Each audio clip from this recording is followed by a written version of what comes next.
BJ. Max. BJ. Don't move. Don't move. I'm all right. Just get... Something's broken. Just, I'm okay. Don't move. You all right? Yeah. Huh? Don't move. Hang on, Max. You I'm out. okay. I'm gonna get you. I'm going to cut above your head. Is it bad? No, it's not. I can't see. Come on, Jamie, you crazy? Come on! Look, we've got to get him out of there. We're here! We're down! David, give me a hand. I'll get out of my way. Oh, come on, man. No, we're here! Maggie! No!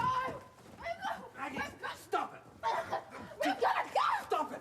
Just stop it!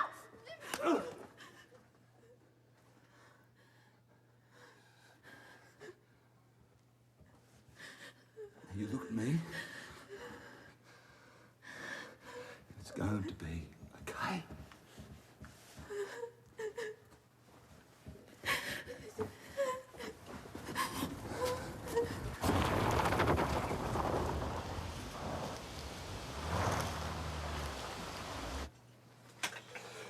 You all right, Maggie? Sorry. You all right? I don't intend anybody finding us in a hurry, do they? You heard Burgess, he's all out of nerve. Burgess will do anything Kinsella tells him to. Worst PJ, we case both know scenario that. is this. Look, if they don't miss us tonight, I mean, by Thursday morning, the alarm bells are going to go off left, right and centre. Thursday? Right? Well, it's 48 hours max, I can Maggie. count. It's no problem. Oh, no problem at all. I'll just curl up in the fetal position and try to forget that I've been buried alive, Well, shall at I? least you got good company. That is so bloody typical. You can't deal with anybody else's feelings but your own, and so What am I you've supposed got to to be make a dealing joke with of it. here? I Well, can't what have you believe that done? I've been working with you all this time and you still don't know the Well, you've first got thing about me, you've do got you? 48 hours and a captive audience. Now, do you want to try me?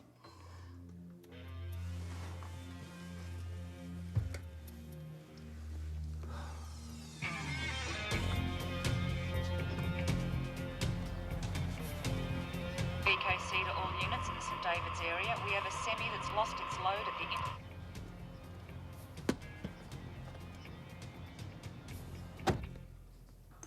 It's a phobia, PJ. Some people, they don't like heights, and other people can't stand spiders. With me, it's confined spaces. Does there have to be a reason? Well, with Maggie Doyle, there's always got to be a reason. Well, there isn't one. You said I don't really know you. It's probably partly your fault. Well, what do you want me to say? Just give me something in depth. In depth. Yeah. Yeah, like, well, why did you join the force? You know why I joined the force, PJ. Yeah, I know. You joined to make a difference. Tell me what you didn't put on your CV. In depth. Yeah, straight from the heart.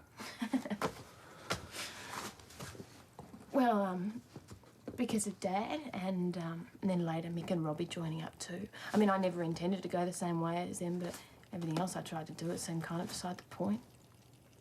I guess the decision was made up in my mind a long time ago. Any regrets? No. Now who's giving me emotional shorthand?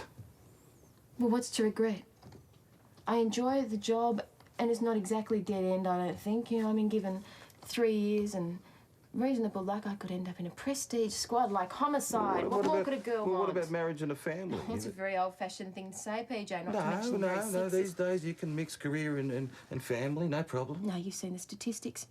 Serious relationships don't tend to survive a police force career. Oh, your parents did. No, it didn't.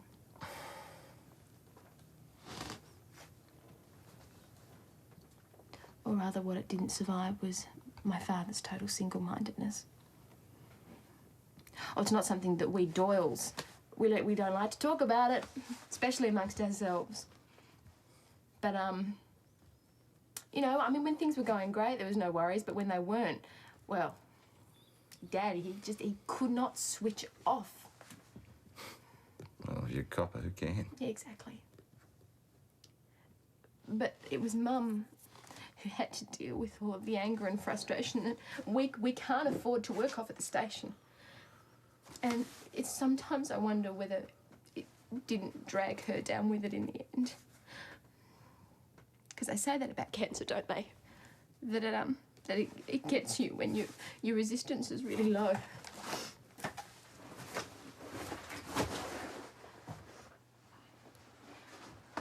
relationships and police work. They just don't mix. Yeah, someone should really write that in the rule book, I think. Yeah, well, maybe what they should write is, you shouldn't fall in love with someone like your dad. There's my problem. I think that's probably the sort of bloke that I'm stupid enough to fall in love with.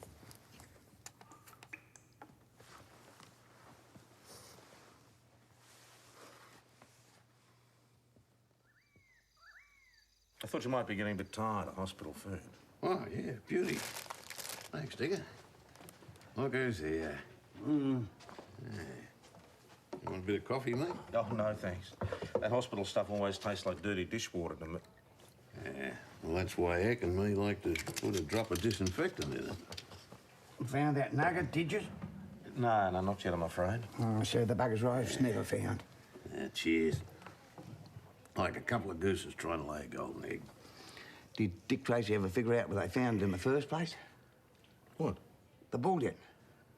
Sorry, Hick, I'm not with you. What? The stuff they used to make the nugget.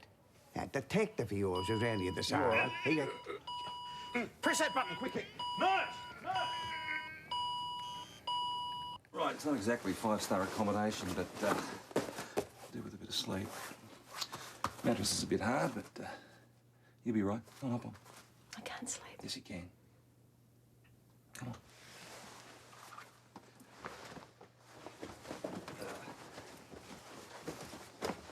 Gun belt. I got it. Thanks. There's a pillow. Could you? Like that.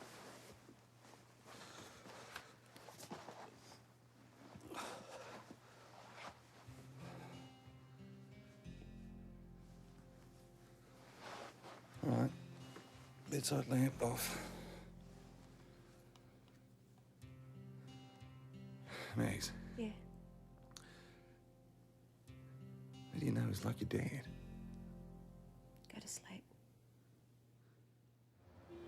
Complete cardiac arrest. Well, they got him started up again, didn't they? Oh, yeah, eventually, yes. Poor old Bert. Well, in a way, it was worse for Hick. Thought he'd had a heart attack, too. In the end, the nurse found him a pill in bed somewhere. Hey, maybe I should drop in on him later. Adam, do you want to come? Oh, no, I got one, thanks, Dash. Sent Cooper a love letter. No, it's from Janine in Kalgoorlie. Oh, read it out. It's one of PJ's. Good, eh? Yeah, I rang her last night and asked her to send me everything she had for him so I could follow it up. Looks like he's onto something pretty hot. Oh, eh? Good Bullion, stuff. that's what Hick was on about. What bullion? Well, according to Janine, PJ was chasing up a link between Burgess Kinsella and a gold robbery in WA several years ago. He thought it might explain the nugget. We need to follow this up ASAP. Well, should someone tell PJ? No, we'll do it. We think Mercy's sort, too. I really don't see what our employment history is. Things that you saw the police. Sorry, I'll come back. No, it's all right, mate. I just have more details about the nugget, that's all. I was just saying, I was talking to a mate of mine last night who lives over in Kalgoorlie. Your names were mentioned. He tells me you two were local heroes a few years back after that bullion robbery. We were the security guards on duty at the time, yeah. I believe you were both injured. That's right. A third security guard was killed. Yes. What, you two were just lucky, were you? I don't think they meant to kill anyone. They just hit poor Danny too hard. Oh, get out of it, mate. There's people out there, they'd knock over their own grannies for that sort of money. It was an accident. Pure and simple. Oh, we'll leave it at that for now. Keep you posted on any developments. Much appreciated. Was he a good mate of yours, this Danny? Yeah, he was the best. We used to go prospecting together, eh, Matt? Every weekend. Yeah, Danny was sure we'd find the big one eventually. Good old Danny, and you did. Gee, it's a shame he's not around to share the birdies, isn't it?